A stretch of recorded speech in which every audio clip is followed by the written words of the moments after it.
افتخار آمده سال سوم میلادی هستیم. هنوز خوابیم ما. ساعت 6:30 صبح بیدار شدیم گرده بچه بزنیم. ادی برو جون من برو چیز بیار نون بیار.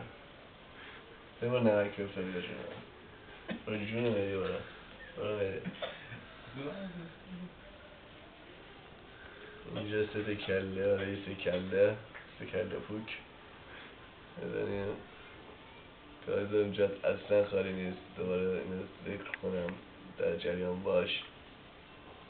میری پیغامی که داری بگو هیچ حرف نزنی تو در مورد کار ما. هرچی از زیر سر نگاه ما من اعلام میکنم مثلا اینجا بگو دیگه. هر رو رک بزن دیگه که نمیبینیش که. فکرم چی بگم که حال بده. آه؟ بگو هرچی که حال میزنه. بگو چون گرسنمونه خداحافظ. واقعا حالا خوردیم برای تعریف کنیم بعد چی من زیبا